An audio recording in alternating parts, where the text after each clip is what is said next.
Zpochybňuj si, co chceš, jen ne tuhle chuť.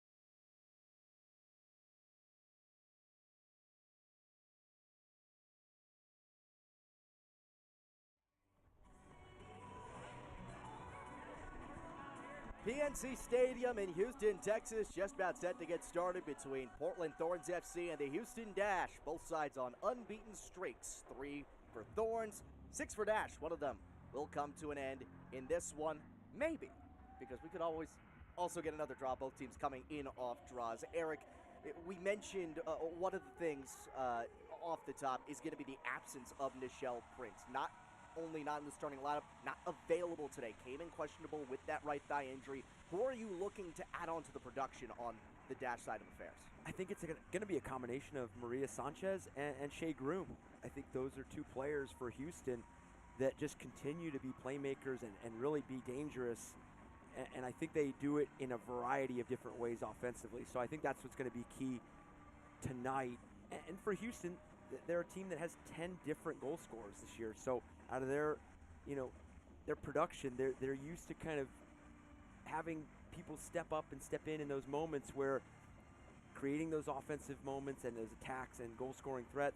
So for Houston, it's going to have to be a real balanced attack. But it is worth noting that in total, 9 of those goals are not available tonight. We mentioned Prince Rachel Daly, off in international duties, and then Sophie Schmidt is not dressed either. She has a goal so far this year. Looking at Thorns FC, the one change we mentioned a moment ago, Madison Pogarsh coming in the place of Megan Nally. Only that one change. How do you really get off the schneid when you're consistently, getting into those tough battles and not coming away with 3? I think what we've seen from the Portland Thorns is when they're at their best, they're winning the ball higher up the field. Their ability to win it within a team's defensive half is when they've really thrived, and getting Seguida on the ball and Rodriguez on the ball 40, 50 yards up the field, and then the ability of Sophia Smith and Christine Sinclair, their ability to combine and not even just get behind back lines, but work and operate in front as well. And they're going to have a tough task tonight because they're playing a team in Houston that's only conceded 3 goals thus far this season, and only 1 goal in the first half and 2 being in the second half. So, for Portland, can they get off to a really fast start? Historically, this matchup has favored Thorns FC, unbeaten in the last 6 regular season road matches at Houston, July 18th of 2017, the last time they fell short in the state of Texas, and also 10 shutouts against the Dash, which is the most against any other club they've ever played in the history of their NWSL time. And we are almost ready to go from PNC Stadium. Jane Campbell is going to be a tough challenge for Thorns FC. They haven't struggled to score, but against a player who has only surrendered 3 goals all season, that adds another layer. Yeah, and Brandon, we highlighted it in the open with the NWSL standings and where these two teams sit. And I think what you're really going to see is 2 teams that value moments in both boxes. You have 2 teams that have each scored 11 goals thus far this season, and defensively, both teams that really value their identity off the ball. They play 3-back systems, where Portland plays that 3-back, Houston plays that 3-back, but with two 6s right in front. Portland with that 1-6 with Sam Coffey. So it's that ability to transition and get shifted over, and making sure those turnovers maybe at midfield don't really become louder moments where it's goals against. So it's really 2 teams that value their identity on both sides of the ball, and those are really the recipes for success for teams that try to make look to make those playoff pushes, and really to make you see 2 teams in the top 5. Brandon Ross, Eric Dobransky, PNC Stadium, Houston, Texas, Pride Night, and the final matchup of the weekend in the NWSL. 2 squads very close in the standings. Thorns and Dash, 2 of the top 5 in the table, looking to jockey for position See the two captains exchanging pleasantries before we officially get rolling here. Sarah Loudon, acting head coach of this Dash side of affairs. Still rolling with a few different systems. They've tinkered with the 3-5-2 at times. That will not be the case tonight in terms of how they align. But Sanchez having to play a lot on the wing back, and it's been a bit of graveyard duty, Loudon says, but it's still been a place where she can grow a little more and still show off her skills. Yeah, and we go back to what these two teams look like on and off the ball, the identity. These are two teams that are yet to score a goal from outside the 18-yard box. And that just shows, and I highlight that because that just shows to you the rhythm and the momentum and the link-up play that these two teams really highlight and showcase within their offenses, their ability to break down teams, whether it's on the dribble or in combination play in that final third. So it's two teams. We highlight Maria Sanchez, the ability to take defenders on the dribble 1-versus-1, but the ability to combine as well. And that's why I think Shea Groom, her ability to unlock spaces as well, is going to be important for Houston. Huddles breaking, we're ready to go. We're getting late word that there is a late scratch for Portland. Christine Sinclair is out. Olivia Moultrie, the 16-year-old, will get her first start of the season and just the fourth of her career here this afternoon. You see her there, number 13. That was her age when she turned pro just a few years ago. And in her second NWSL season, starting to get some more run. Came in late in that game on Wednesday against San Diego. Now set to earn some more time. Ella Bixby had a clean sheet going through 80-plus before the 2 goals from Korniak against the Wave on Wednesday. Houston Dash anchored by Jane Campbell. Can she get her 5th shutout of the season? If they can get to the 70-minute mark without allowing a tally, it'll set a new club record for longest shutout stretch.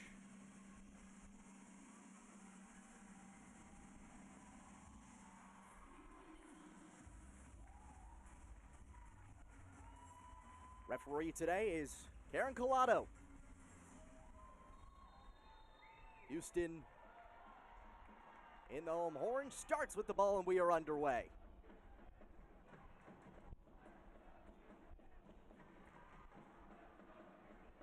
Again, Dash coming in on a 6-game unbeaten streak. Thorns, it's 3.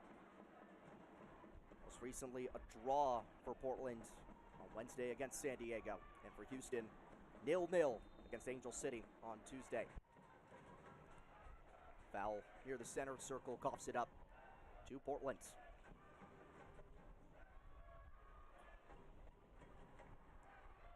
Space develops, centering.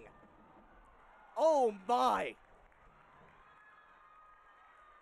Early own goal, just the first minute. And the visitors strike first. And I was just about to highlight those fascinating matchups out wide. When you're playing in a 3-back system, those wing backs, the ability to get high and wide and really influence and impact the game, and you see it right away because as you get Sugita there on the ball, it really draws and stretches Houston just enough where that ball, you don't necessarily know the runners behind you, and you see just caught in between 2 thoughts there on the clearance, and it ends up behind Jane Campbell and in their own net. Katie Naughton, the one it deflects off of. And so that's first goal allowed by Houston in over 2 matches, and it's self-inflicted. It is, and there's that quick start that we spoke about right before kickoff for Portland. Obviously, I didn't really expect it to be within a minute, but and you're still trying to see how high up the field they're going to be able to win possession for Portland. But again, that's what you really want as a coach and as a team when you line up in that system. When you have those wingbacks that can get high and wide, you want to stretch a back 3 and really cause some problems there, and then you stretch them, and then you're able to play a ball in and really add that confusion part of it where the runs, the layered runs, the variety of the runs. Again, it was Katie Naughton in the first minute, took only 44 seconds, the 6th fastest goal in league history. Working the right side this time with Becky. Tap to the corner, barely kept alive. Now a goal kick will come.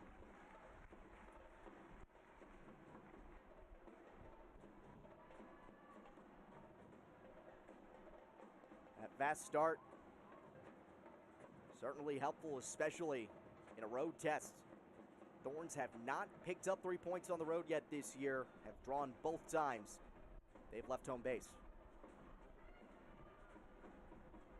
And then Houston taking the last matchup in Portland 2-0 on May 21st. Really, Portland bit trying to, in revenge mode a little bit, trying to get 3 points here in Houston. Long strike, sky too high. Sam Coffey, who notched her first NWSL point with an assist on that Christine Sinclair goal on Wednesday. Looking for her first goal as a professional, did not come. And you just go to Sam Coffey's role as that single 6 right in front of that back 3, and just the work, the ability to disrupt and challenge headers like that. Just so important, and such an important role.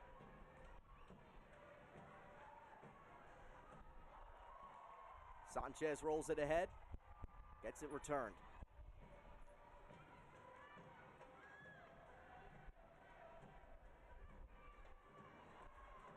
Asali tries to slide it towards the area for Sanchez, couldn't reach it. Knocked down and spun out. Pressure staying high for Houston, having to play from behind a lot earlier than anticipated. And it's always interesting to see how early goals affect matchups. Sanchez creates a corner kick opportunity here in the 6th. Because sometimes if you're the team that concedes, you play a little bit more timid, you play a little bit more cautious, because you don't want to, the last thing you want to do is concede a second. And then if you're the team that scored, you tend to get just a bit casual in some build-up moments, and you've seen Portland here turn the ball over a couple times in build-up play in their own half. It's usually Daly or Sanchez, but this time Shea Groom will deliver the corner. 4 bodies near the area, headed up. Out from up top, Sanchez. Sprays wide for Vigiano. Delivers across. Headed into open space. Barely kept alive. Sanchez stays in control. Becky pressuring. Sanchez in. Kicked out. Another long strike off the crossbar. Yet another takeaway. The peppering continues.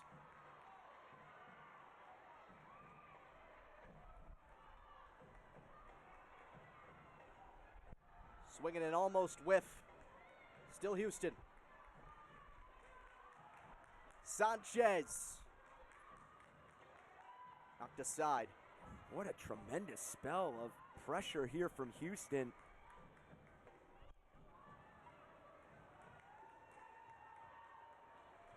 Sanchez, another chance. And Bixby takes it right in the chest. Looking for a Bam streaking down the middle. A Bam turning 25 today.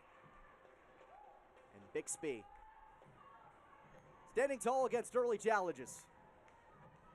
Again, you could see Houston really starting to gain a rhythm here. This ball out wide, played in by Sanchez. Really good texture on that ball.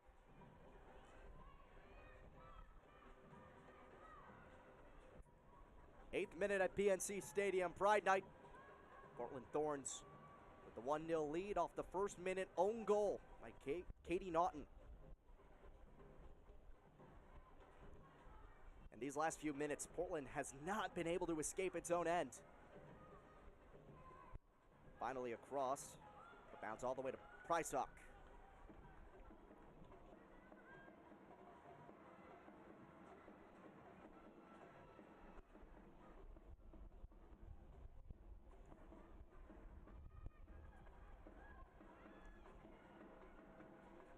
How will Jane Campbell respond? Houston has given up just its 4th goal of the year, but it has never given up more than one. But now in an early setback. And it looks like they've responded quite well, really regaining possession, getting into a rhythm as they turn the ball over there in their half. But it's a team that plays with a lot of confidence defensively, so that they have to play knowing that they have the high quality ability of shutting down offenses and really minimizing attacking threats. They're drawn out center circle battle. Masali dispossessed.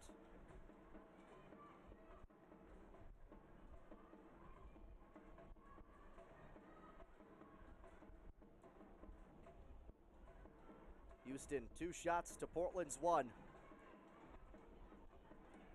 Kuika. Double centers.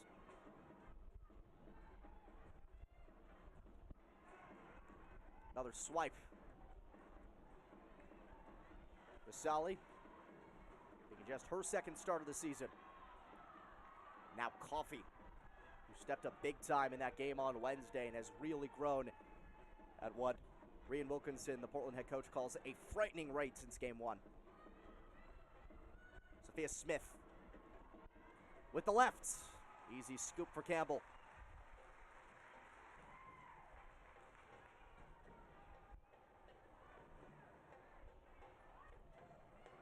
You can see both of these teams exchanging moments of possession.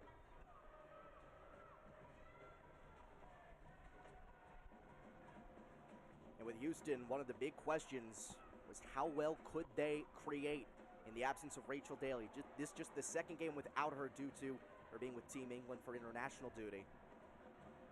Didn't get a goal. They're creating. Can they finish?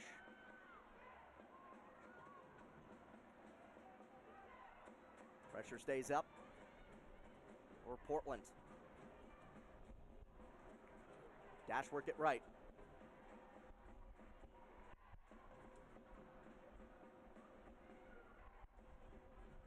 Giano swings it back.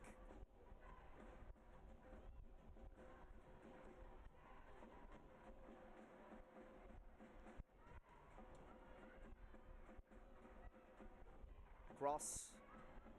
Knocked up.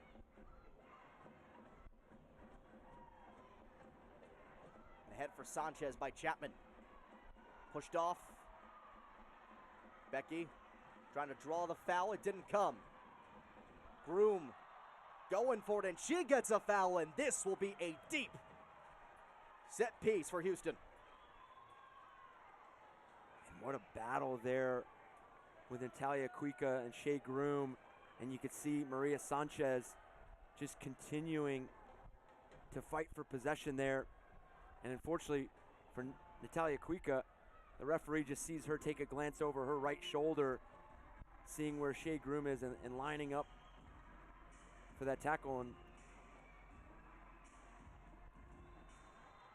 Groom and Sanchez. Groom delivers. Back post.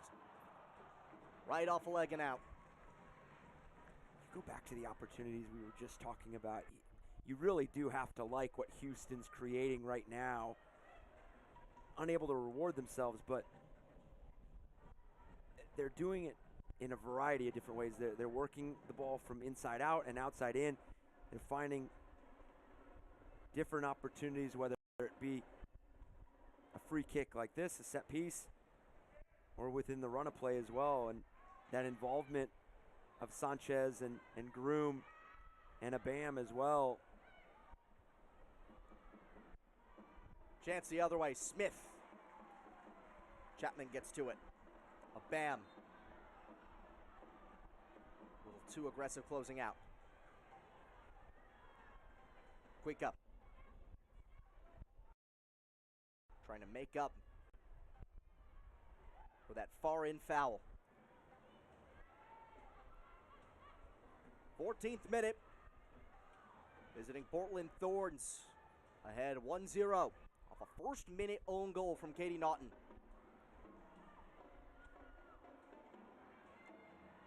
Vasali starting to clear up the left.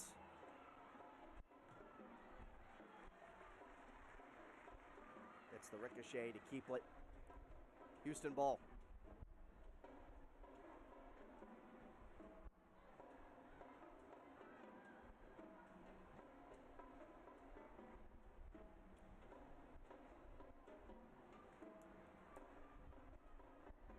Yeah, we've talked at points throughout this game so far about the absence of Rachel Daly. There's also Nichelle Prince. She played one half in the last game, even though she entered questionable with that right thigh injury. She is not available today. Sarah Loudon saying between the games that you want to squeeze as much as you can out of her, but her well-being comes first, and so she gets some rest.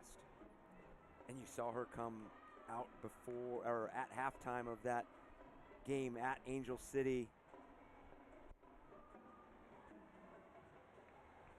But again, I just think that these are two teams in Portland and Houston that are so committed to what they do offensively, defensively, the way they organize, the way they build up, the way they break down and break up plays. Takeaway as Portland enters the box. It's mailed all the way down. I just think it's going to be moments where one of these teams wins the ball, and it's a bit of transition, because when you do play a three-back system, it's how does that far side, do they get over-rotated? Is there space available on that far side in that counter-attacking moment?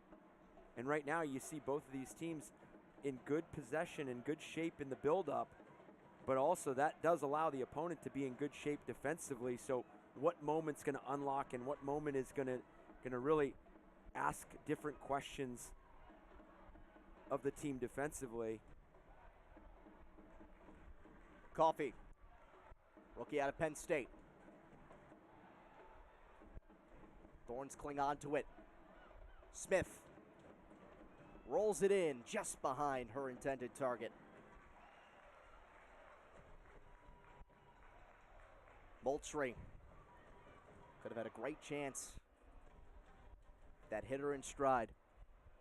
And I think what Portland's still looking for a bit here early in this first half is that commitment to the numbers in that final third, because they have good shape in the buildup, they have good shape in the attack, but it's once that ball breaks into that final third, it's a bit isolated. You see Sophia Smith and then Olivia Moultrie kind of isolated with that back three, and then you saw Becky joining there late.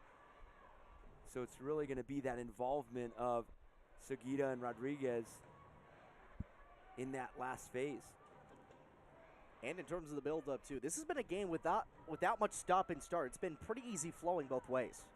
It has, and I think that's what both of these teams prefer in terms of that rhythm and that momentum and that free-flowing a bit in terms of the interchanging. You see the interchanging a bit more on the Houston side right now, but you're just going to want to see a little bit more energy from both of them in that final phase. And I just mean that dynamic run that unlocks that dynamic one-versus-one opportunity, just some of those movements that'll just move a defender and create different space as well.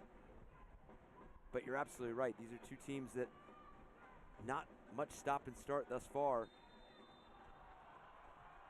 And a big stop in the attacking third for Portland. Their first set piece incoming. And as we say, there's not much stop and start. Katie Naughton comes in on Sophia Smith there. And as you mentioned, for Portland, Now the ability to take their first set piece of the match. We see Sam Coffey over the ball.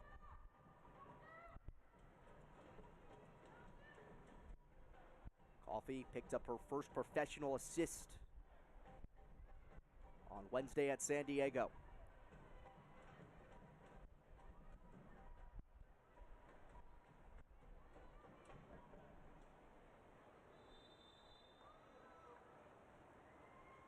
The rookie sends it in.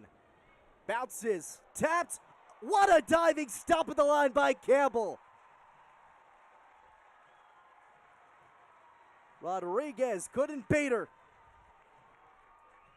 Just incredible from Jane Campbell. You see this ball, and it's so well played and shaped in behind this back line of Houston. And my goodness, Jane Campbell, what a save going to her left. And again, we highlighted Jane Campbell in the open, and obviously Bella Bixby on the other side as well. For goalkeepers, we tend to see only those big moments, those big saves. And the reason we do always tend to highlight those is you always seem to revert back to those moments, especially if this game ends up where if Houston can find themselves at 1-1 before half or equalize, you just look at those moments and that's a game-saving save right there. It's just a game-changing save. Unfazed after the first minute self-inflicted wound, the own goal from Katie Naughton. And the Dash have had plenty of opportunities on free kicks and corners thus far. Here's another. Bam taking the foul from Kelly Hubley.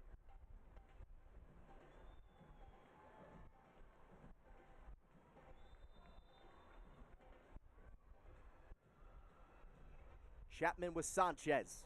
Sanchez in. Portland gets it up. Vasali. Skied again. A Bam the head. Out of danger for the moment. Trying to find a Bam a second time. And it's swept aside. Thorns trying to counter real quick.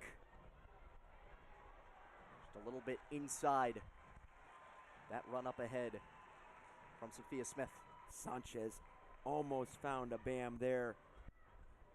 And for Houston, it's really been some of these second and third chance opportunities in that final phase of the attack. So Portland, just be aware of that first contact defensively, whether it's defending a free kick or defending a service, making sure that first and second clearance is well away from goal, because for Houston, it's the ability to create those second and third chances, that additional opportunity.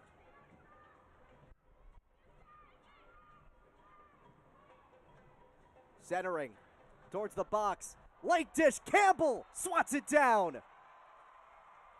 But will now have to face a penalty.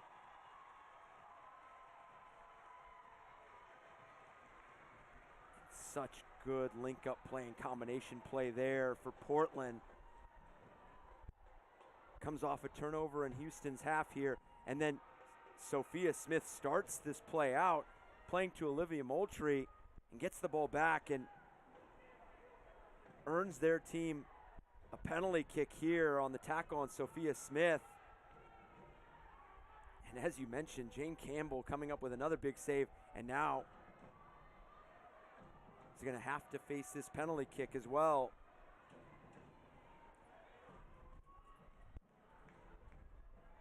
Portland got one of their 2 goals on Wednesday via a penalty kick. It was Sophia Smith. She'll take this one again.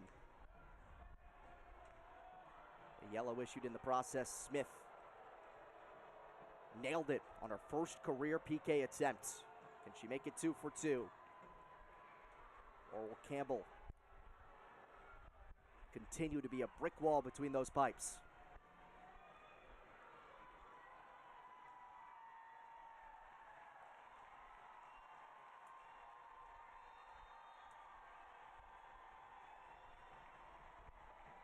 Smith sneaks it through. And Thorns FC doubles the lead. What a terrific strike there by Sophia Smith. Just absolutely no question.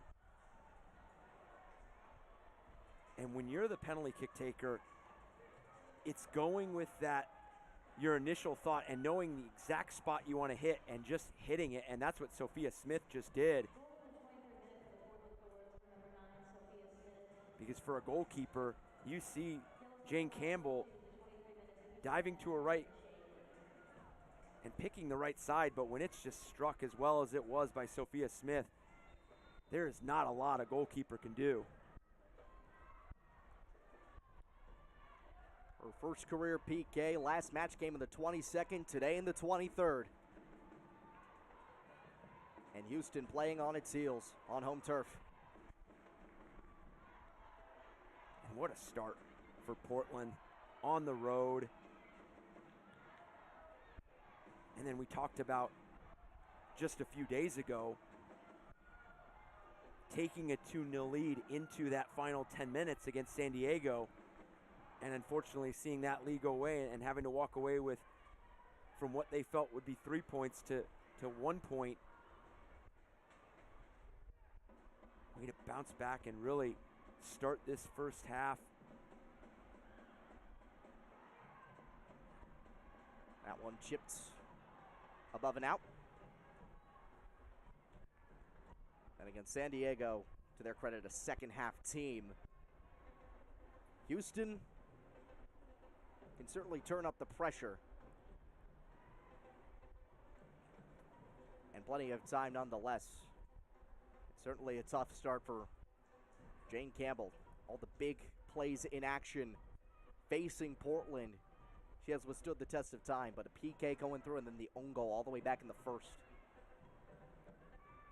And we talked about it when we were talking about the NWSL standings, is how important 3 points are for those teams that are at or near the bottom of the standings, and teams like Washington where, 3 points are just going to be so valuable. I think that says the same about the teams towards the top of the standings as well, because now you can really start to separate yourselves, especially here early on, heading to the middle part of the season. Those 3-point swings are massive. When you have come off a week where you did see a lot of draws, you saw a lot of teams picking up 1 point.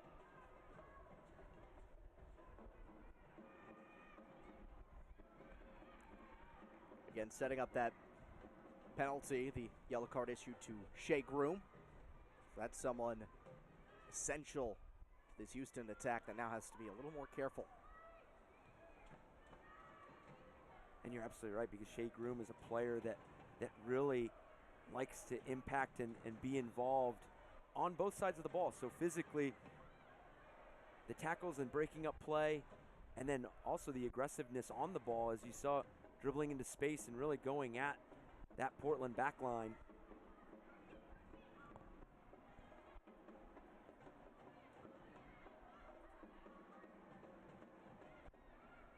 Tried the right now through the middle.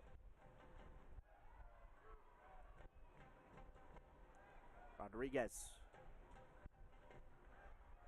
hits Coffey.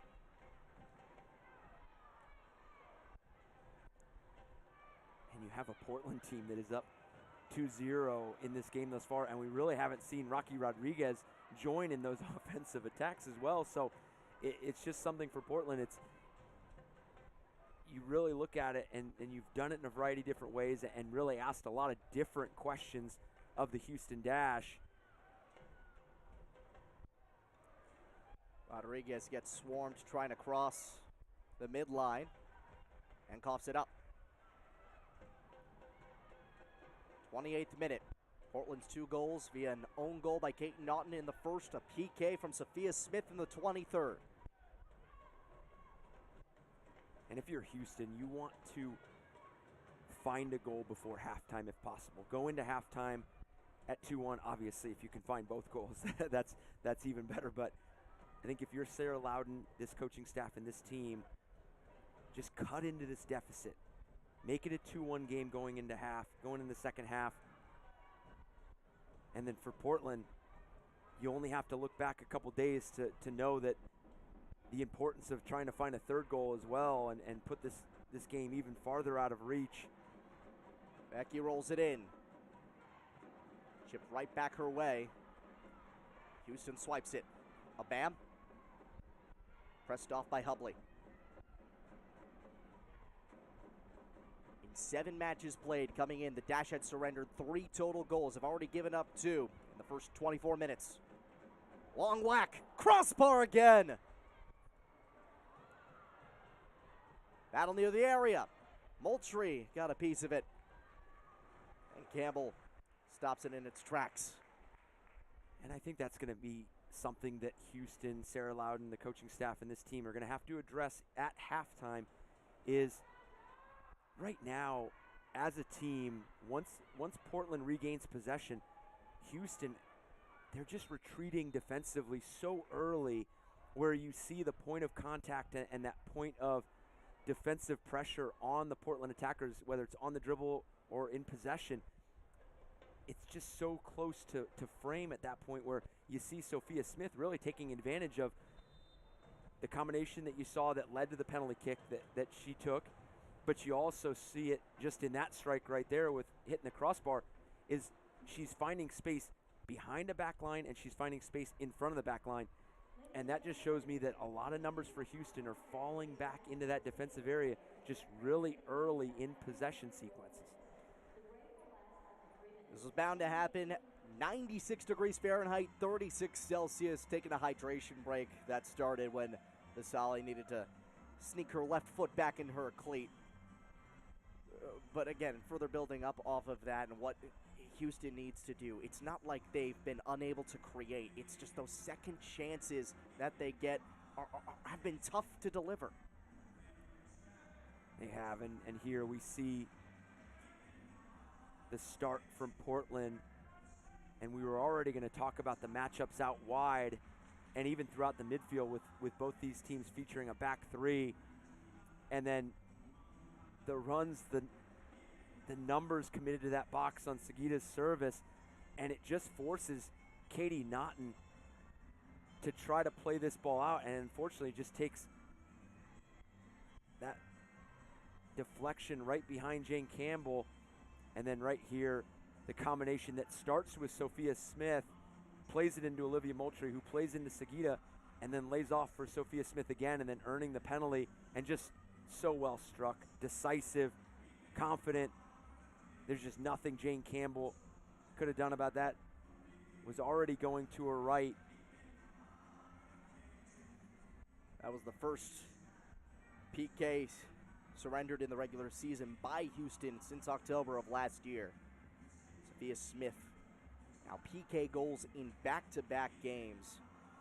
And someone that obviously has built up some experience in the NWSL, the first overall pick back in 2020 out of a stellar Stanford program. And she's someone who is not only growing into her role in the NWSL, but also becoming even more and more of a figure on the national team as well. Absolutely, and I think with the start that Portland has here, up 2-0, and with this hydration break, it's going to really emphasize the importance of having this 2-0 lead, because now Houston's going to have to chase this game just a bit and really have to open up just a bit more.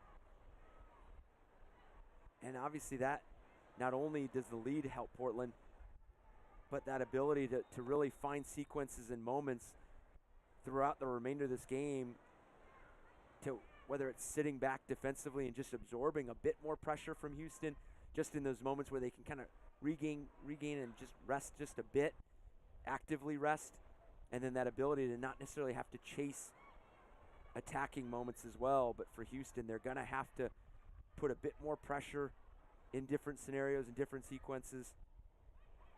Like I said, their objective has got to be to just cut into this lead just a bit before halftime. 3 shots, none of them on target yet for the Dash.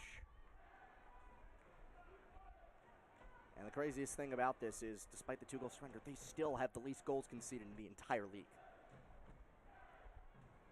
3 through 7 games entering this Sunday night Pride Night showdown at PNC Stadium.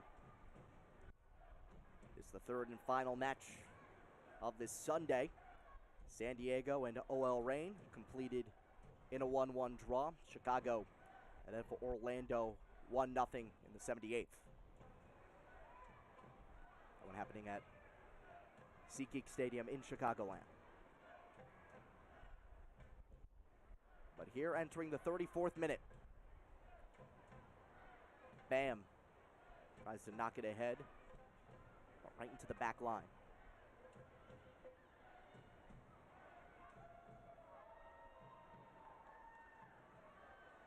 And going back to what Portland continues to do so well, and we saw it a bit in the beginning of this first half where Houston was applying a lot of the pressure and not allowing Portland out. And I highlighted that we haven't seen Rocky Rodriguez join in those final phases of the attacking.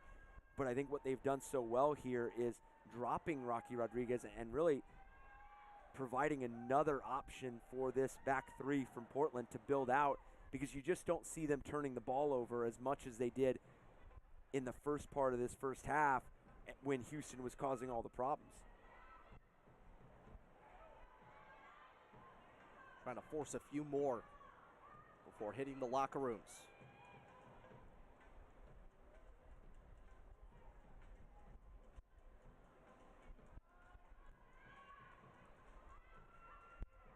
Chapman forced to rewind it through the middle. A touch. Bulldozing through, no call. Houston up the right. Centering pass, headed out. Sally, drops it. Now Sanchez.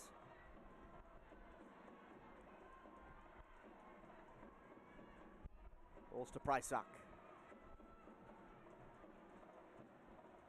On the right side.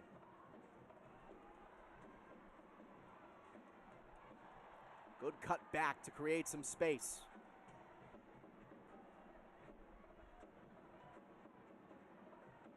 Delivery through the middle, looking for a Bam! They say off Houston. And this sequence for Houston really starting with what is going to help this team unlock Portland. It came from a simple touch in midfield, a quick, decisive decision there at midfield that really forced Becky Sauerbrunn to step out of that back three and made space available on that right side.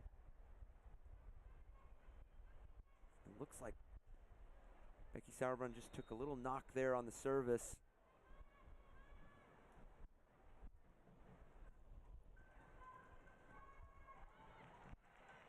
Well, now a critical unforced error could be the gift that Houston needed.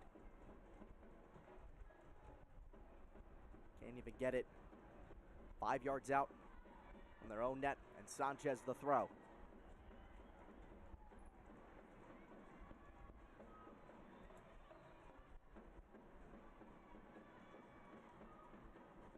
Towards the area. Return feed swiped. A Bam. Trying to jar it loose. It does go back Portland's way.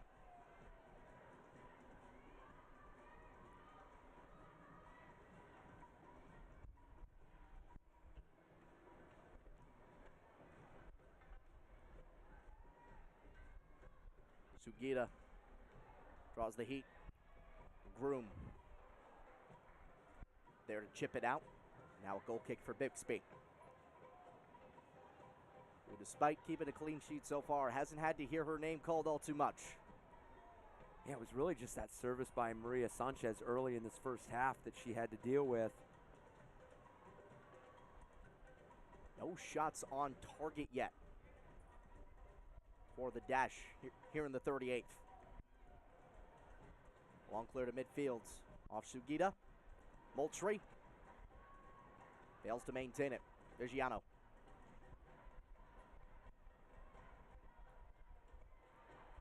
A Bam, a touch out wide.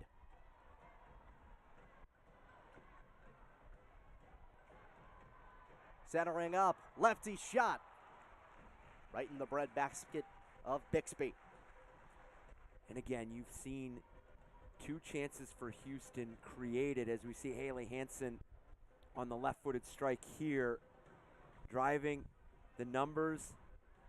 The runs for Houston opens up that channel there for Haley Hansen to come in left-footed, but they've started with quick touches at midfield. Smith had Naughton beat. The rest of the Houston back line answers the call.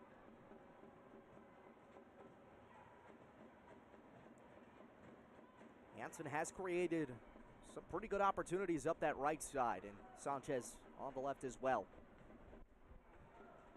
Yet regardless, despite 5 shots, and the one a moment ago being the first on target in this entire contest for Houston, trailing 2-0 in the 39th.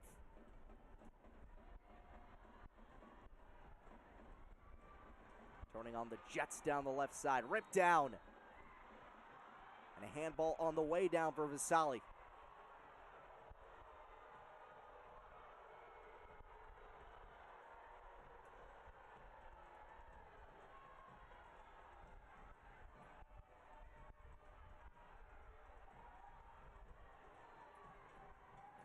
Yep, defending there. Kelly Hubley initially thinking the call was on her. And Kelly Hubley, player that's played every minute this season. 630 minutes coming into this matchup.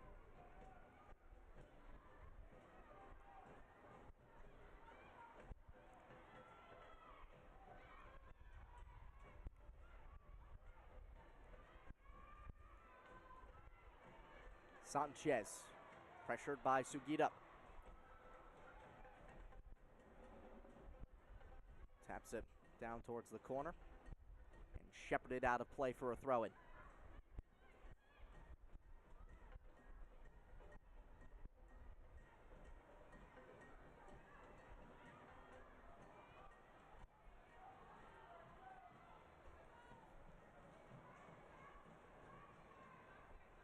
Portland's going to be just fine with seeing out this first half and really trying to control the rhythm of this game, taking their time on throw-ins, goal kicks, any restarts.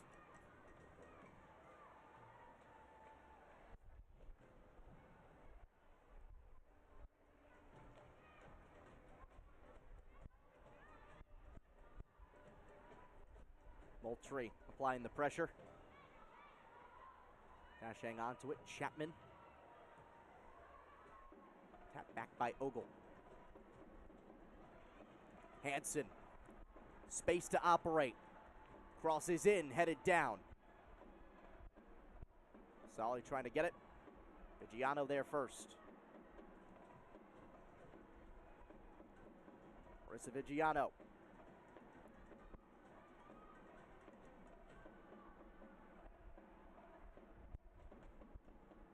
Fake cross in. Another roll towards the middle. Up high. And an easy sky up for Bixby. Henry Ann Wilkinson has to be pleased with her team's performance, not only being up 2-0, but the response from Christine Sinclair being a late scratch in the lineup. I mean, you expect your forward combination of Sophia Smith and Christine Sinclair, and anytime you get a late scratch like that, especially from really a prolific goal scorer like Christine Sinclair, you just don't know how your team's going to respond, and you just have to be really happy with the way this team is mixing in patience and a bit of that,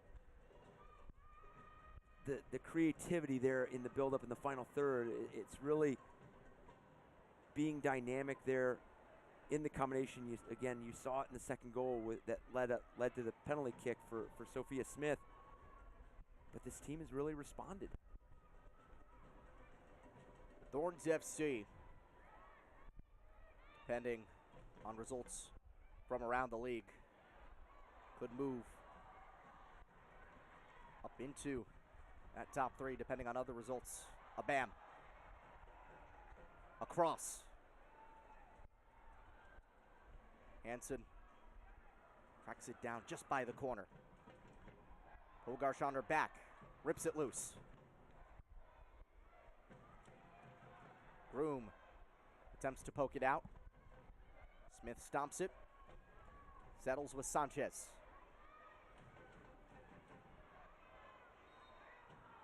Tie up, and a foul issued to Houston.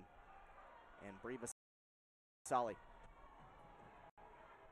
And we saw all 3 matches yesterday end with teams picking up 3 points. So as you mentioned, for Portland, if they're able to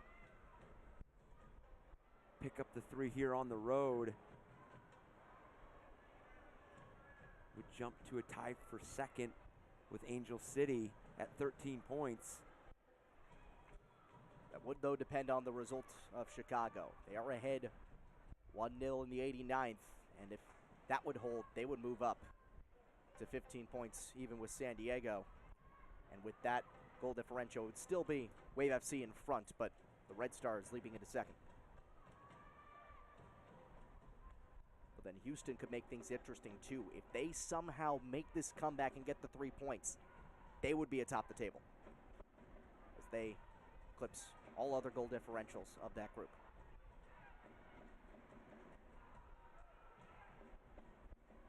That 5-0 victory a couple matches ago certainly helping in that regard. We're into the 45th. Closing moments of this first half. No goals for Portland in the run of play. Scored by a Thorns player, but an own goal in the first from Katie Naughton and a Sophia Smith penalty in the 23rd. Has this 2-0 scoreline.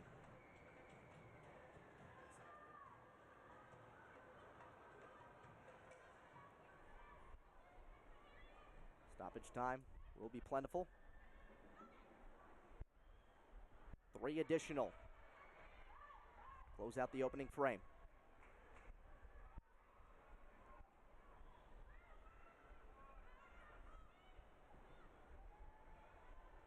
Sprayed out wide. Can't hit a BAM.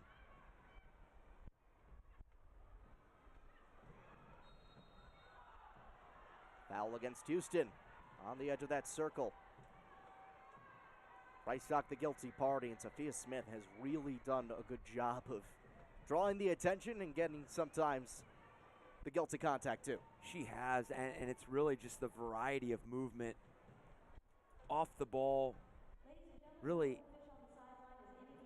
making that back 3 pass along defenders and pass along attackers, and Sophia Smith really picking and choosing which one of those 3 she's wanting to work in front of and work along with. And you see Allie Prysock with the foul there.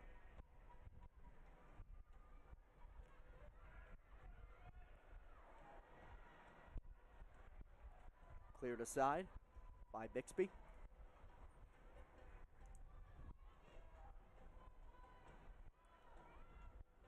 One of the last chances the Dash will have to find the board before the break. The first time Houston has surrendered multiple goals all season. This, their 8th match. Sugita ahead of a BAM to the ball. And we've mentioned a couple numbers throughout and a couple stats throughout this first half. And obviously every game is a life of its own. Every game has a different story. But really, as you approach this mid part of the season, you really do see those stats speak to the identity of some of these teams. And you know, we talked about it in the open, was Houston only allowing 1 goal in the first half and now allowing 2 here in this matchup. But you really start to see teams figure out different areas, whether it's scouting reports, whether it's just getting to see these teams play a number of times thus far, and finding different ways to execute in different areas to execute, different moments to execute as well. So it's going to be very interesting to see how some of those identities really span through the middle portion of this season and going into this international break as well. So far, Portland has Houston's number. Smith bullying through. to the middle, shoots. Stopped in front and swept aside. Sugi to the rescue. Probably the last chance here before the halftime break. Rodriguez goes back to Hubley. Sauerbrunn. A little further. Houston takes it back. But Portland takes a 2-0 lead into halftime. Neither goal coming in the run of play. An own goal in the first from Katie Naughton and Sophia Smith. Her first 2 PK attempts in back-to-back games, both goals. And now a 2-0 lead on the road. 45 done. The visitors looking strong. We'll be back in a moment from PNC Stadium.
We have reached halftime between Houston and Portland, a 2-0 Thorns lead. Looking back at some of the scores throughout this weekend, beginning with the games yesterday, it all got started with Washington and North Carolina, a battle in the nation's capital, or just outside the nation's capital.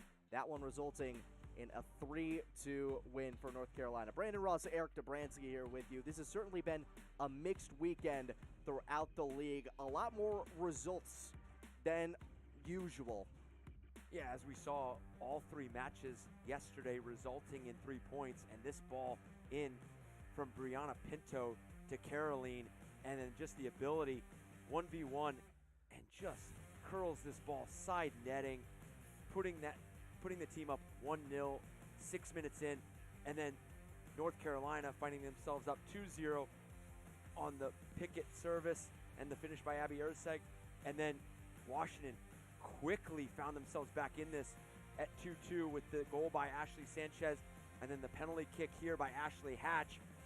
And then the story of the day yesterday was late game drama. The ball played across here, and it was both center backs for North Carolina getting on the score sheet, first with Abby Erzseg, and then here with Kaylee Kurtz, finding their team picking up 3 points with the 3-2 victory, and then Racing Louisville hosting Angel City. And we see Savannah DeMello just continues to be extremely dangerous on set pieces, and Gemma Bonner on the end of that.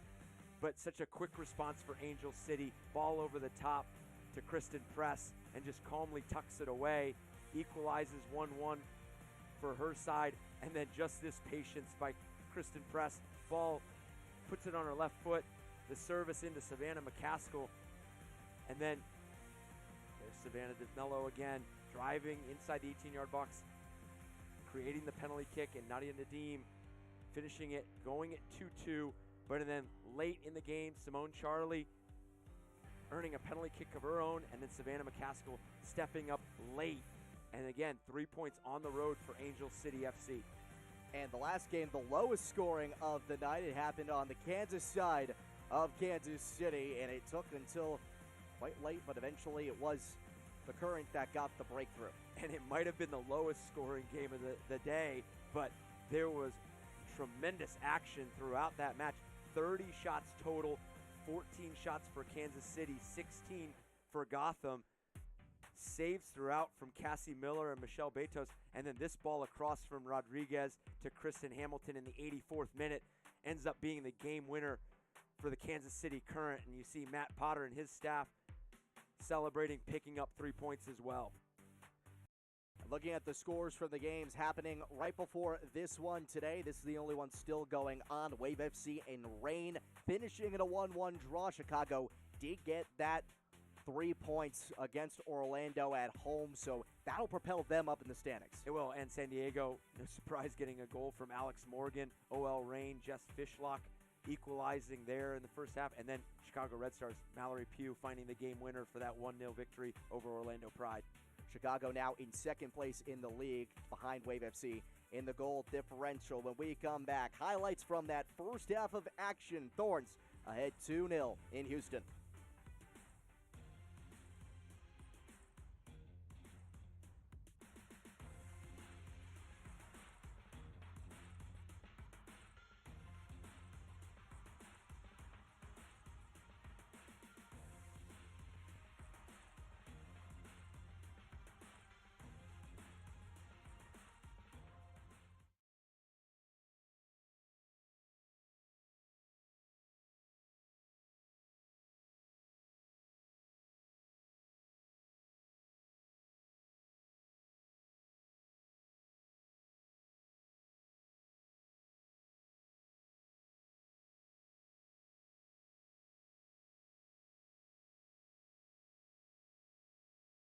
Zpochybňuj si, co chceš, jen ne tuhle chuť. Ochutnej novinku My Tea s extraktem z konopí.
6:45 down between Portland and Houston from PNC Stadium. Pride Night on the Galveston Bay. It is a 2-0 lead for Portland Thorns FC. Taking a look back to how we got here. It was a very early start, but a self-inflicted wound at that on the part of the Dash. And a very early start for Portland, getting that ball wide to Sagita, as we see here. It took less than 1 minute for Portland. This left-footed service by Sagita, unfortunately for Katie Naughton, looking to make a tackle in front of Sophia Smith to make sure there was no danger in behind her, and then deflects it past her own goalkeeper and Jane Campbell. And then we did see a spell of good rhythm and good momentum from Houston as you see them hit the crossbar there. And then this save by Jane Campbell.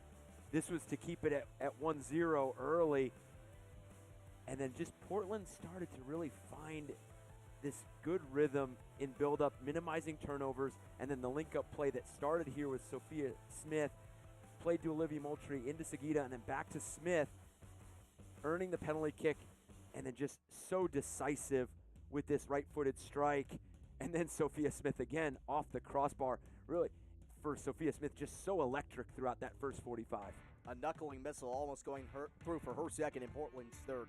Shots close to even. Shots on target favoring Portland a little bit more. Houston the majority of possession, and it's created a fair amount of opportunities, but yet nothing really challenging Bixby all too much. And I think that from the Houston side of it, it's just executing and really finding that final detail in that attacking phase when they hit that final third. They're just missing that balance of either patience or that dynamic run there in the box.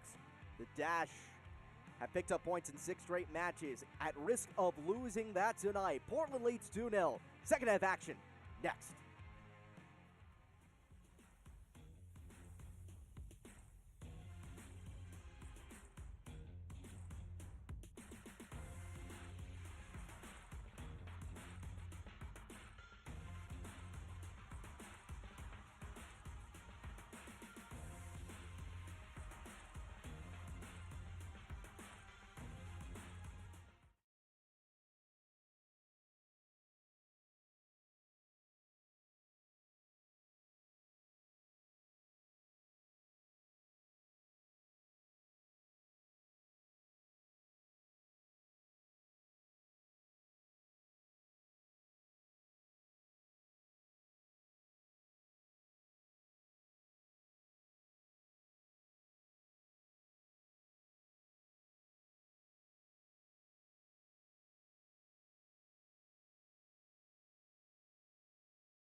Second half about to get underway between Portland Thorns FC and the Houston Dash.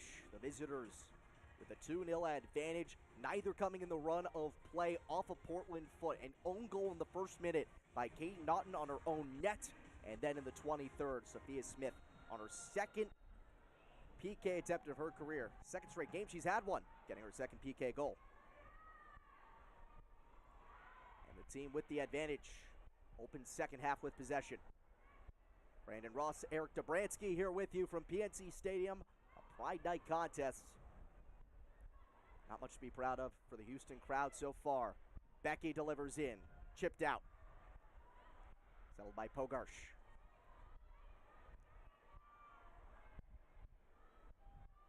Becky draws the double. Rewinds it for Rodriguez. Not too involved in those pushes in that first half until that one at the very end, right before hitting the locker room. And it's going to be interesting to see what kind of pressure Houston puts Portland under in this first 5, 10, 15 minutes of this second half, when you really are looking to find a goal and cut into this lead at least 15, 20 minutes into this second half to really give yourself an opportunity to find the equalizer and potentially find a game winner. But already early on in the second, seen a really good start from Portland. Houston sends up the numbers. Portland maintains it. Worth noting that Thorns FC carried a 2-0 lead all the way past the 80th in the midweek against San Diego on the road. Then surrendered 2 to Taylor Korniak, 7 minutes apart in the 81st and 88th. And we've seen throughout the season, not even just from Portland, that 2-goal leads are still, and obviously it's the saying in football that those 2-goal leads are the scariest because you just give up one and then that second one's right there. Because even yesterday, North Carolina taking a 2-0 lead against Washington, and that game became 2-2 really quick. But North Carolina finding the late game winner. Moultrie just misses. This is what you're going to want to see for Portland. Seguida drawing so much attention, so many defenders, and then leaving it for Olivia Moultrie.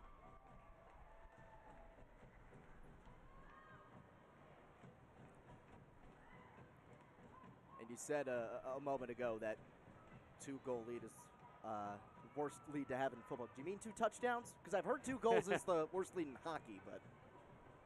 Yeah, it's just that balance between, we spoke about it a bit in the first half, was that when you score early, it's just that balance between becoming a bit too casual as a team and not necessarily opening yourself up to go find that third goal and not wanting to concede a goal, and then you tend to retreat and really create valuable moments for the opponent.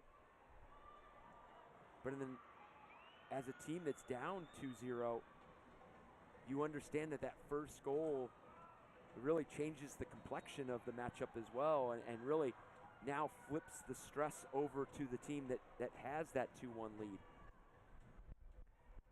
Chapman pegged for the foul there.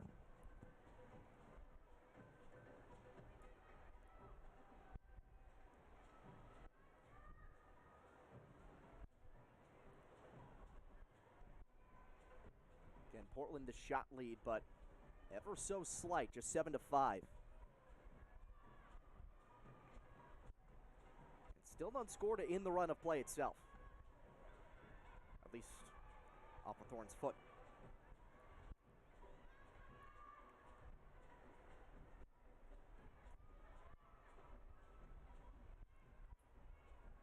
And Portland is a team that they like to be in rhythm, in possession. They like to really carry that momentum. But you're most likely going to see them want to dictate those restarts and really dictate the tempo of play. Almost hits Hansen in the right spot. Houston looked like It was dictating the tempo. The Thorns almost seemed primed for a quick counter back. Pogarsh.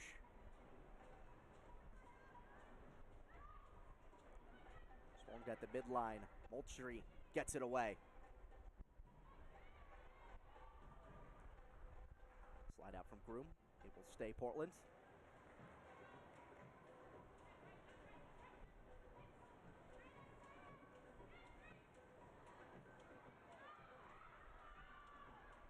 Another takeaway by Thorns FC.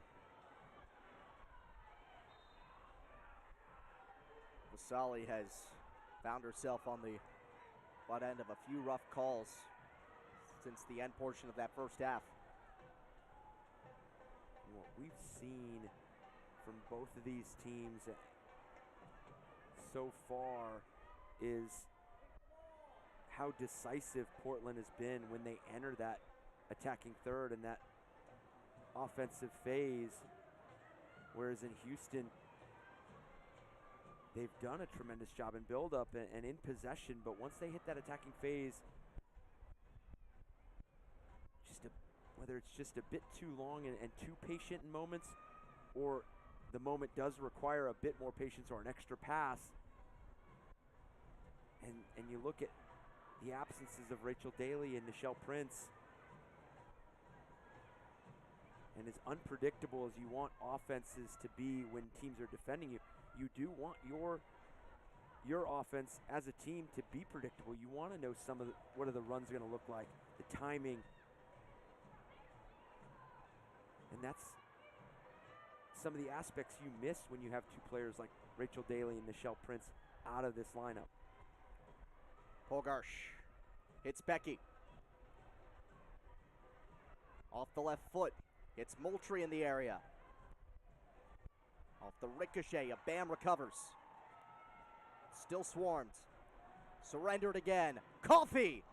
Oh, right off the schnoz. Down with Rodriguez. And play will stop.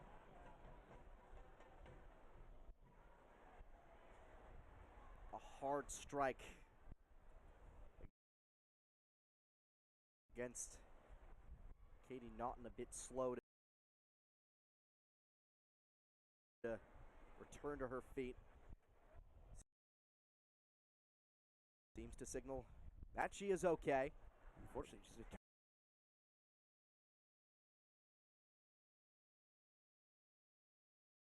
turnover here by a Bam, and Sam Coffey. Didn't look like it got too high, but just a tough spot. Really knocking and taking the wind out of Katie Naughton.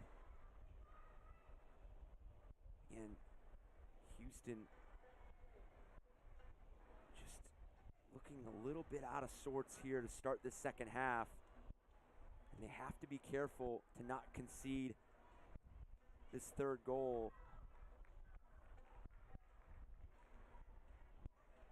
Should the Thorns ride this out, it would be the 7th consecutive road victory at PNC Stadium against Houston.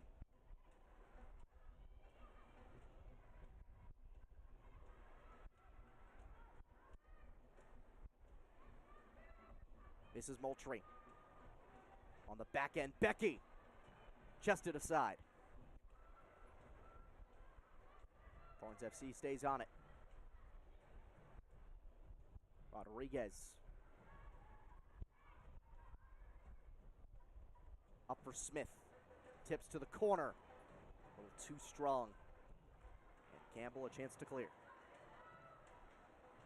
And you can see Houston just really struggling with the decision making on how far to clear the box when that ball goes backwards when Portland has possession, because of that concern of Sophia Smith. She was just so electric in that first 45, so you just don't want to give up space, too much space in behind your back line. But at some point for Houston, you're going to have to create better layers there defensively. A Bam.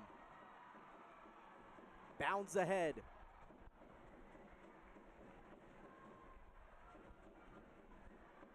Can't quite put it on.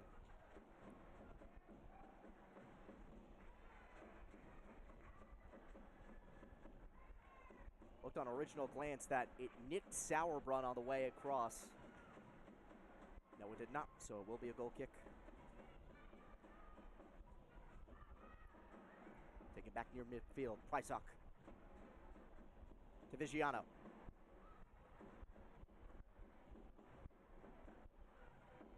Out left for Sanchez. Right inside, punched up. Dash track it down. Hansen. Vasali. Tries to drop it back and it's swiped. Moultrie leads it ahead. Smith. Trying to get some space into the box. Smith. Across. As an open woman, but a bit strong. Sugita cannot reach it. And what a play there for Portland. And you can just see how Sophia Smith manipulates space and manipulates offensive scenarios. It looked like Katie Naughton had the space covered. And Sophia Smith's ability to create a bit of that separation and then the patience there to wait for teammates to join. And Sugita, they're late and just missing.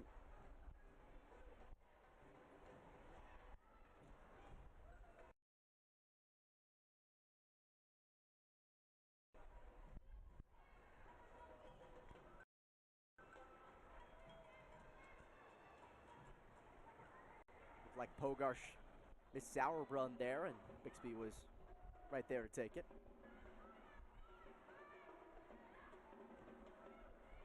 Prysock swings it to the middle. You saw it just a few moments ago with Maria Sanchez's service. When you just have two high-quality top goalkeepers like you do in Bella Bixby and Jane Campbell, if you're going to put a service inside that 6-yard box or right outside where it's something where they could either punch it out, parry it out, or catch it, you've got to have the traffic there, or you've got to start creating that space and those runs right in front of Bella Bixby, because right there, that service is just too easy for Bella Bixby to deal with. Numbers in the box for Houston. Chapman. Nobody home.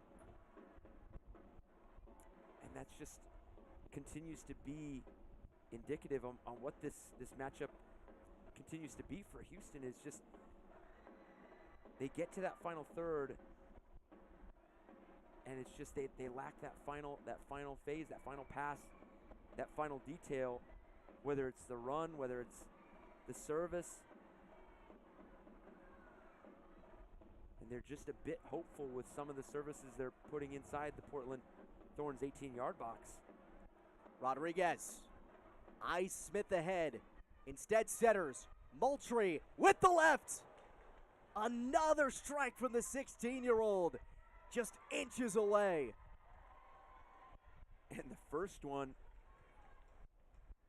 being on her right foot. And then here we talk about how decisive Portland has been in the attack. Their ability to break lines of pressure and play through the phases.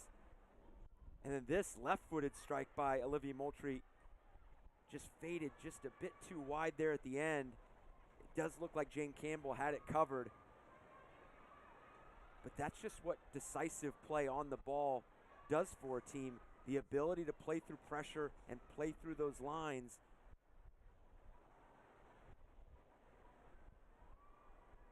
Just allows a team to go from defending to attacking very quickly. Throw in Mrs. Smith.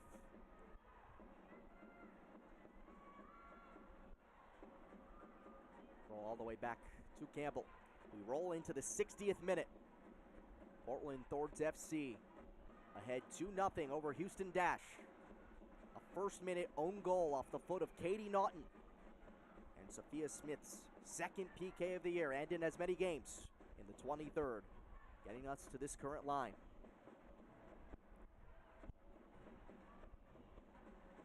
Dash only have one shot so far in this second half of action. In that same span, 4 for the visiting Portland Thorns.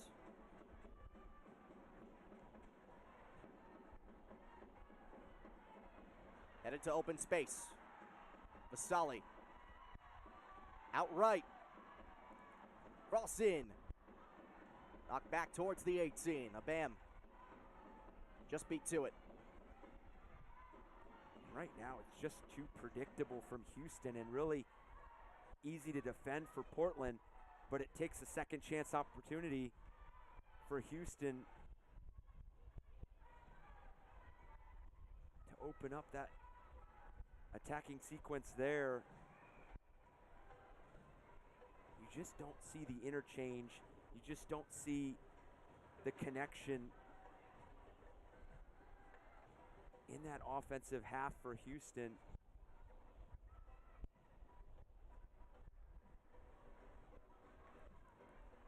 Bam applying the heat to Sauerbrunn. Can't force it free. Smith battling for it. Goes to the left. Chips it off target. I mean, the questions Sophia Smith continues to ask this Houston Dash side. We see tremendous ball in here from Sagita.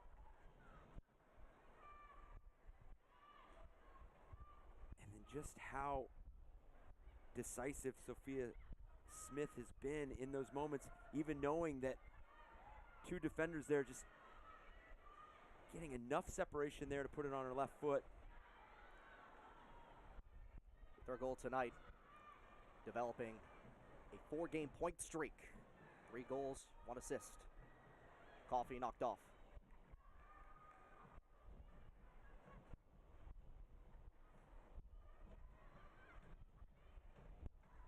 Moultrie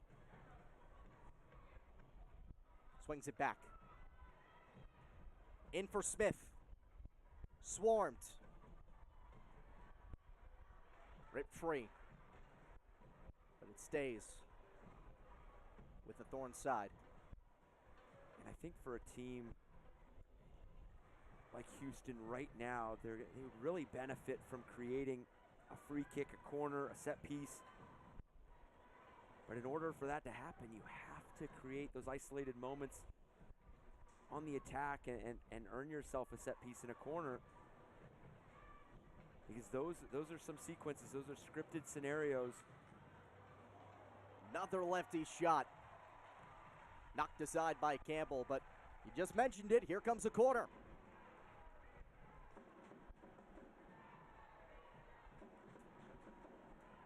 And for Houston, talking about Houston trying to earn themselves a free kick, and now Portland gets one of their own. And for Houston, they have to make sure to stay switched on here defensively.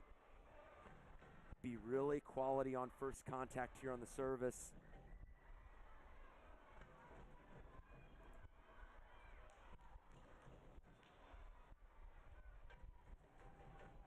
First substitutions of the match incoming.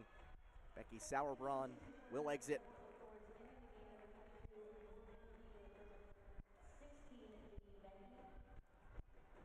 Janine Becky, the other one, off. As Natalie Beckman and Morgan Weaver enter.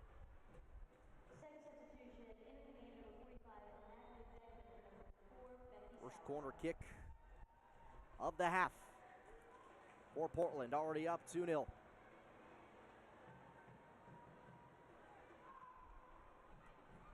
Back post, header missed. Sugita chases it along the sideline.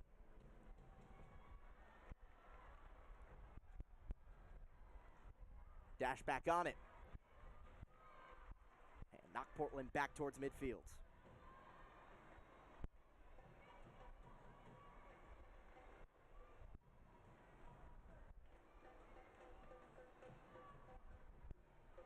Beckman making her first career regular season appearance, a rookie out of the University of Denver.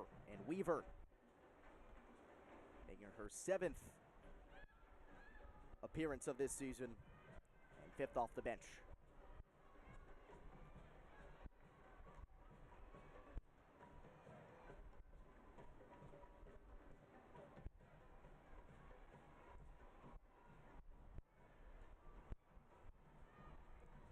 towards the middle.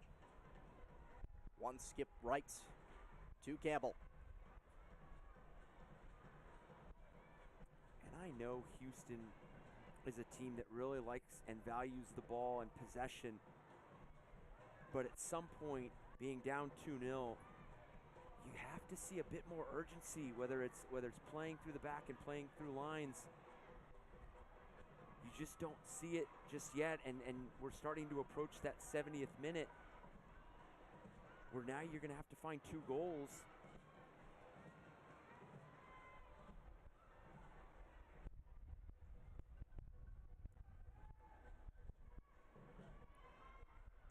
Still time, but quickly fading.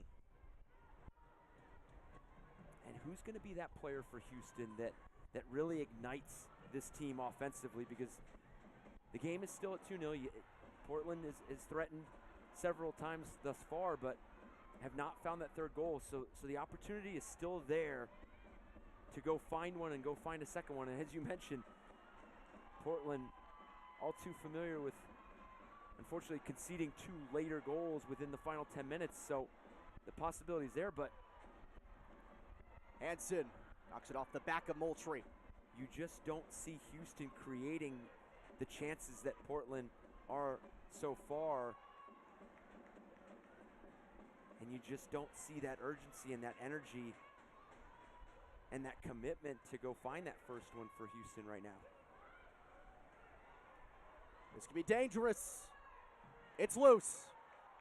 A bam.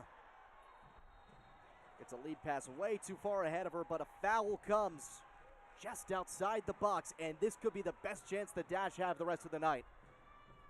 And really comes off a poor turnover from Portland, and you thought for a moment there that that final pass to a Bam just got away from Houston. And you see Shea Groom earning the free kick for her team, and as you mentioned, this could be exactly what this Houston Dash team need.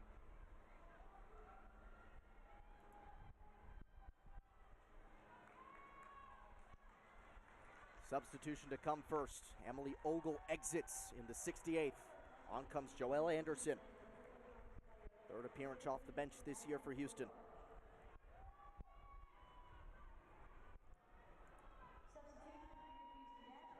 Sanchez. Lined up with Vigiano. Sanchez. Tipped over by Coffey. And now a corner.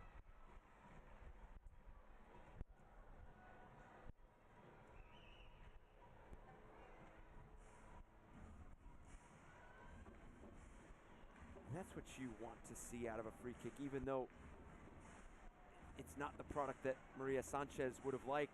It still puts it in an area where you do create an additional opportunity for your team here, getting the corner kick and the deflection.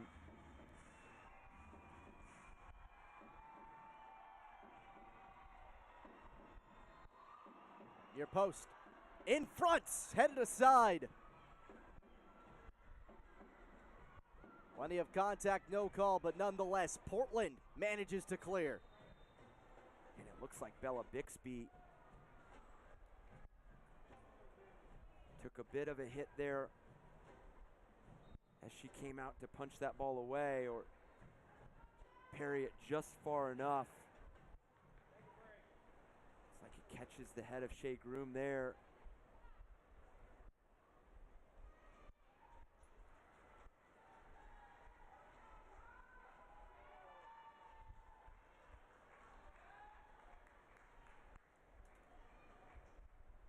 Bella Bixby has played every minute in net this year in the regular season.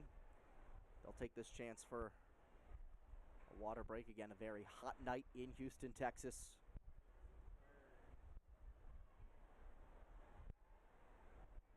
Obviously, you hope Bixby is all right. Going to take ample time to check. And they're mixing the hydration break into this. Just in case, Abby Smith, Portland native, is getting loose. This would be her first regular season appearance with the club. We'll take a look at how this happened again. This is that left-footed ball in from Maria Sanchez earlier in this second half. And we talked about the ability to create traffic around Bella Bixby, and then the opportunities that Portland continues to create. And the way that you can identify how fluid Portland's offense is right now is sometimes it's only requiring 1, 2, 3 passes to break into that final third for Portland. You saw it on the Olivia Moultrie strike. You saw it on the Sophia Smith strike, that for Portland to go from their own defensive half into the attacking third, it was only connecting 2 and 3 passes because they broke such big lines of pressure. And for Houston, it's just been the opposite. It's been a lot of work. It's been a lot of effort to try to break down Portland, and it's been a bit of a grind to try to create those opportunities as well. Bixby, after getting tended to by assistant athletic trainer Kelly Strasser, looks like she will try to tough this out. But you could see her grabbing at that left shoulder.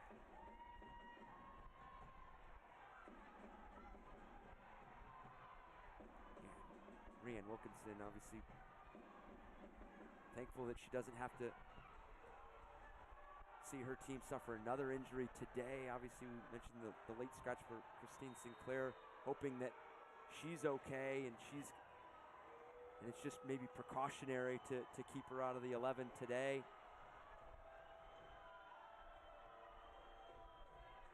But especially as you see both of these teams towards the top of the NWSL standings, the way that your team goes into the international break, it's gonna be the buildup of momentum. I mean, you have one more matchup, both these teams facing off different opponents, as Portland hosts the Orlando Pride on June 19th, and Houston Dash travel to North Carolina. Smith slid aside by Chapman. What a tackle there by Chapman.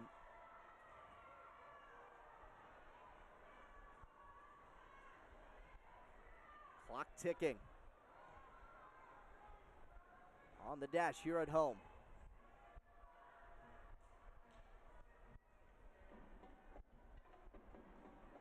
No lane through the lefts.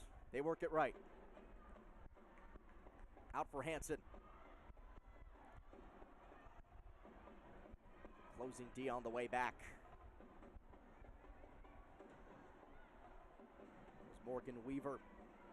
Checked in 9 minutes ago.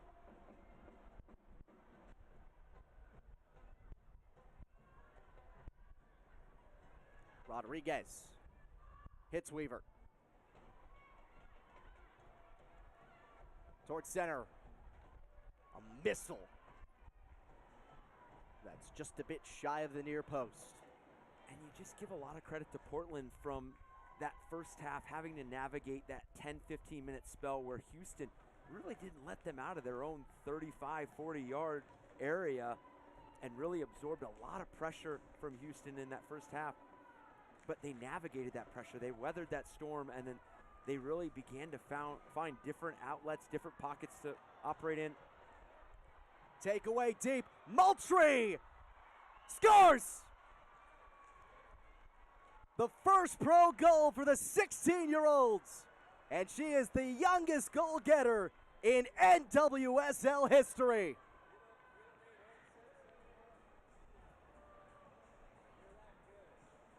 And again, just so opportunistic from this Portland Thorns side. They just continue to be there in the build-up play for Houston and causing so many problems. The giveaway there by Katie Naughton, and then Sophia Smith, the awareness to find Olivia Moultrie there and picking up her first goal. Rianne Wilkinson, her staff, the team just so excited.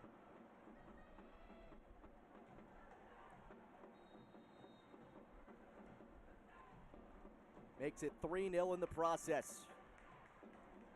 beats the previous mark by more than a year. Before that, it was another Portland Thorns youngster, the Australian Ellie Carpenter, who notched her first back in May 2018, 3 weeks after her 18th birthday. Moultrie herself still a couple months away from turning 17. Lead pass as Houston tries to answer back. It's a bit short of Groom waiting. And you don't typically see this from teams that are so good and so effective defensively like Houston is. And you know, coming into this matchup, they had only conceded the 3 goals, and now conceding 3 goals in this game so far. But really, I highlight really the self-inflicted opportunities that they created for Portland.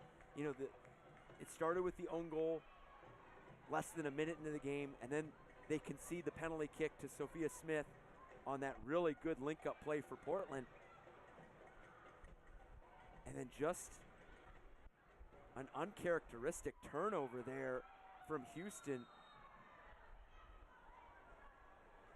But again, I would just go back to emphasize how opportunistic Portland has been throughout the night and throughout the match.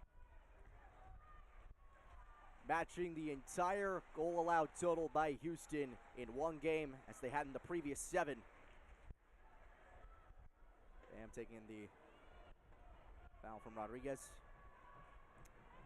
Should Thorns FC cling on, which is looking ever more likely as the seconds tick, would be their first road win of the season. Up the left side. Drop back. And we knew it, regardless of which team scored it, that if we were going to see a third goal scored in this matchup, it was really going to be a deciding goal. If it was Houston, it'd be a goal that really got them back in the match and put it at 2-1 and put a lot of pressure on Portland. And for Portland, the ability to find that third and really make this quite a mountain to climb for Houston.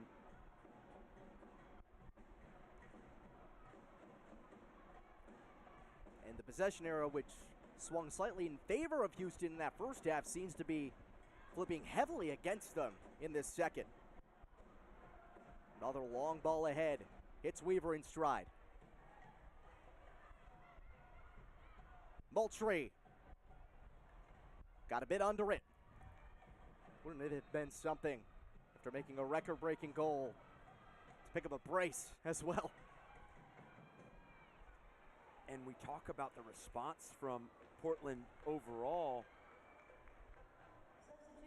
but you talk about the response from Olivia Moultrie as well.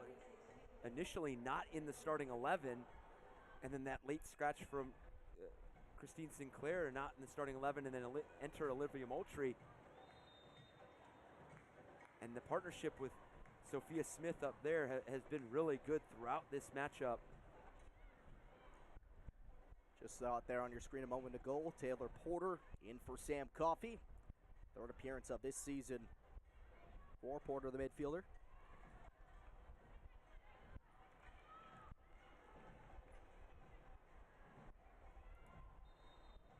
And Sophia Smith with that assist on that Moultrie goal as well, picking up her 2nd points. This time, substitution as a Bam off for Olozi.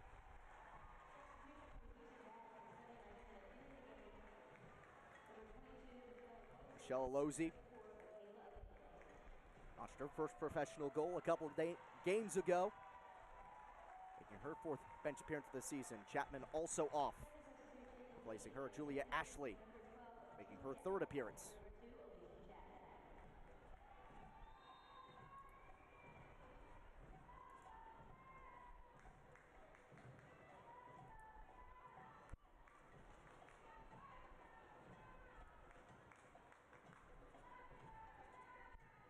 Again, if this scoreline stands as it does look likely, where Portland will leave here with 3 points, you're going to see Portland continue an unbeaten run that will run into 4 games now.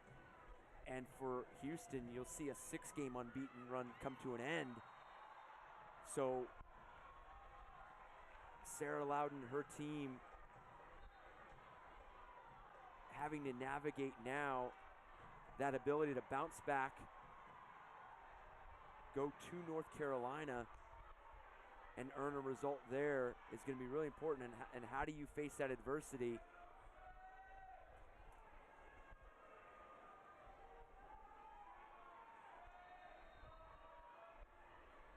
They'll have a week's rest heading into that. Ball in, knocked out. Hanson's delivery does not yield any tally. Smith, a lot of space building up on the counter, has Weaver to her left, takes it herself.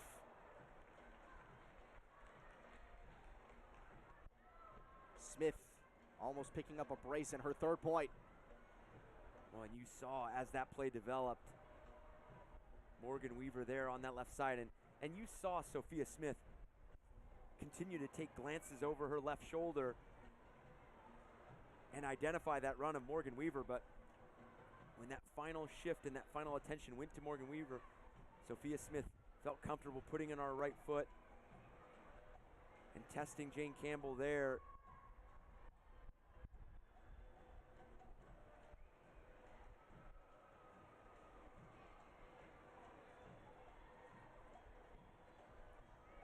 Tipped out, and another corner. It's a long bounce. Sugita can't reel it in, but stays with Portland. And after this for Houston, North Carolina up next, but a relatively easy stretch in that midst. Kansas City after, then Orlando. Another cross in. Open. Moultrie stopped. Almost her own rebound. Now Smith. Another. Third point of the match for Sophia Smith. And she's got a brace to make it 4-0 in the 83rd. And things just coming undone for Houston here. And again, all credit has to go to Portland. And this clever flick from Sophia Smith to Olivia Moultrie, the awareness to know that Olivia Moultrie's there lurking at the penalty spot, and then the deflection, and Sophia Smith collecting her second of the game, earning herself a brace. Looks like they're going to charge that as an own goal. The second of the match to Haley Hanson. Just adding further.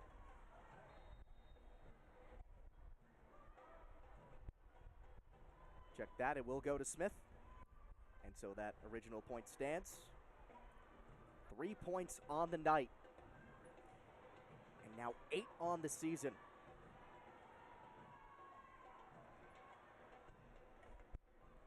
What a performance this has been. Most goals allowed in a single match by Houston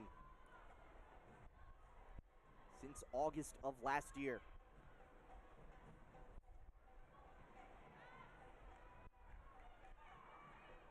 It was a 5-1 loss to OL Reign. And Moultrie getting credit on the assist, so she has a 2-point night. And I think we led this matchup with asking questions about Houston offensively. Where was the chances created going to come from? Where were those moments going to, which player was going to step into those roles? But I don't think there was a question off, defensively who Houston was in terms of their value of being a really solid defensive side and really committed to that work off the ball. But again, it's just those self-inflicted instances where the own goal in the first minute, the penalty kick, the turnover and build-up play. But again, on the flip side, you just have to give a lot of credit to Portland and the chances that they're creating and how opportunistic they've been. And seeing how vulnerable Houston has been in some of those build-up moments as well, and recognizing that and taking advantage. Just to further emphasize how out of hand this has gotten in this second half, we see Anna Betford enter the match for Portland. Rolling into the 86th minute. Svea Smith, after her three-point performance, heads for the exit. But in this second half, Portland outshooting the home dash 12-3, 3-0 in shots on target. And the possession arrow not necessarily flinging too heavily, 55-45. Passing at 85% on the Thorns FC side really does show. And for Sarah Loudon and her coaching staff, it's going to be, they're going to continue to highlight those moments where the decisions in that final third could just be a bit different, could be possibly a bit more decisive, and obviously the commitment to get some of the layers inside the box and some of the runs is going to be extremely important when you know you're going to be missing Rachel Daly for a significant amount of time, and hopefully Nichelle Prince is okay to return sooner than later. So you're going to have really a collective effort when it comes to those goal scoring moments. Natalie Jacobs enters for Marissa Vigiano. And Makame Gamera-Stevens making her first regular season appearance of 2022.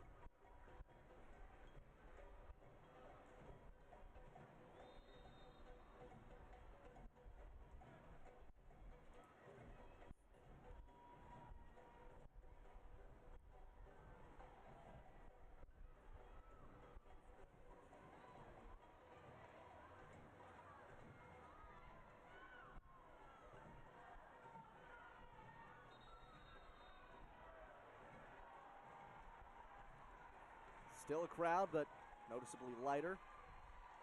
As time comes and taking a bit too long, they'll issue the yellow for delay of game.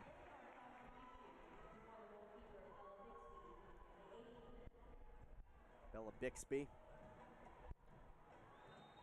on track for her fourth clean sheet, as long as she can keep Houston off these last few moments.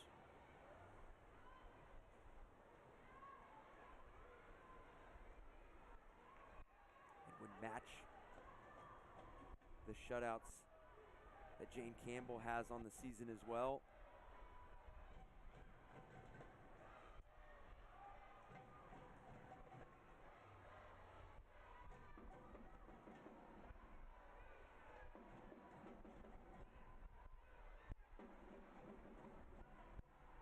Hubley works it towards the right. Jacobs stomps on it to cut it off, but one back. Rodriguez. This match already well in hand for Portland Thorns FC.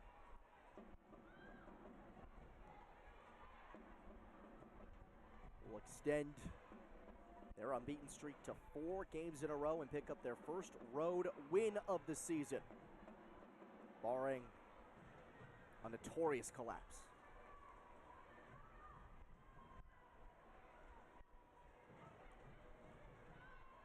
Bit behind Rodriguez.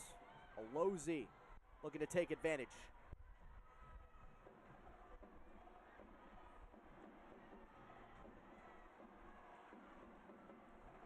Alozi waiting.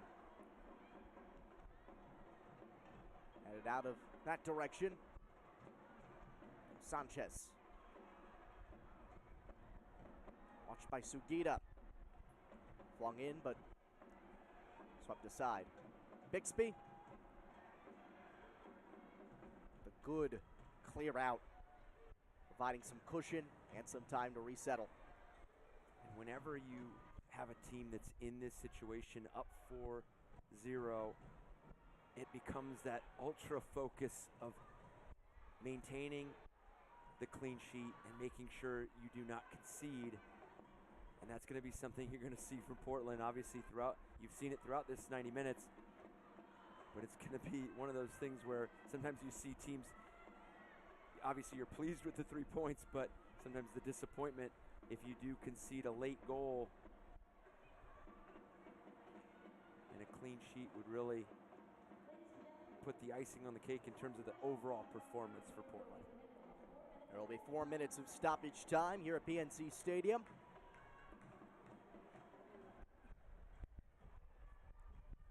Portland, with the 3 points, moves up to 3rd place in the NWSL standings. And worth noting on top of that, what's huge about this margin of victory is the first tiebreaker is goal differential. That would put that buffer up to 8.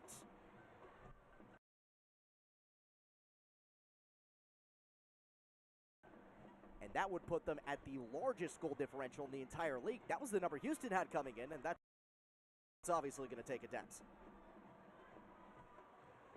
Moultrie, already a goal and an assist. To Pogarsh. Poked out. Rodriguez ambles over. It's just incredible what one performance can either do positively or negatively for a team. But I think if there was a team that could really navigate a result like this, it's Houston, because I think Sarah Loudon, her coaching staff, this team have been so balanced with the way that they've approached that 6-game unbeaten streak as well. They really didn't want to get too high and too overconfident in the results. They wanted to continue to trust that process and really build good habits that were going to sustain them throughout the entire season. So just as you're not going to get too high with a 6-game unbeaten streak, you're also not going to get too low and too chip in off target. A good opportunity for Bedford. And you're just going to not read too much into a result like this. You're going to highlight some of the mistakes, but a lot of them preventable, and a lot of them that are just rare mistakes from Houston.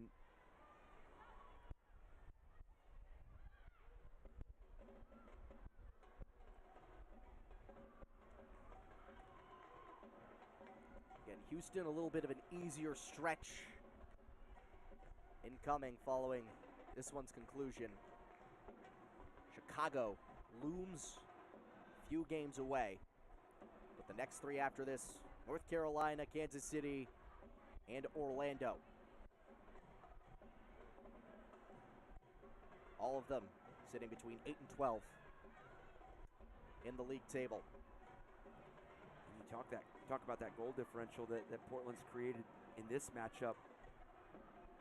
Now on June 19th, hosting an Orlando Pride side that have conceded the most amount of goals in the league thus far, with conceding 1 today to Chicago and Mallory Pugh.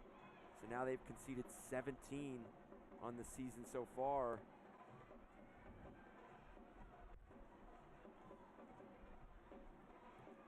Portland next up. You mentioned that Orlando game. That's 3 p.m. Eastern start on the 19th. Locally, a noon kick. Weaver stopped up. That's followed by a break. And off it, heading to LA to face Angel City. So no favors in those two. And then on top of that, after, you got OL Reign. 2 away games, back-to-back away games after the international break. And then July 16th, back at home hosting Gotham. And then back on the road to racing Louisville. One last effort to avoid the shutout for Houston. In for Alozi. Hansen.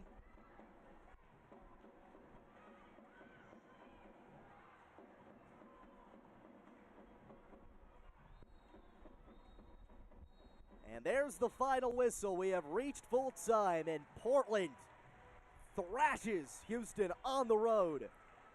A 4-0 victory moves the Thorns into 3rd place in the league table. Sophia Smith, 3 points. Olivia Moultrie, her first 2 in the regular season as a professional, and her first goal, becoming the youngest scorer in league history. I mean, you look at it. Just a complete performance from the Portland Thorns. 4 goals, 0 goals conceded. The electric play of Sophia Smith, Olivia Moultrie with her first goal. I mean, just all 3 phases just executed at a high level from Portland. Really have to be pleased with this performance. And then for Houston, coming into this match with 6-game unbeaten streak, really going to have to figure some of those defensive moments out, and then collectively trying to really be decisive in those attacking sequences as well. We'll wrap this up in a moment. Victory for Thorns FC 4-0 at PNC Stadium in Houston.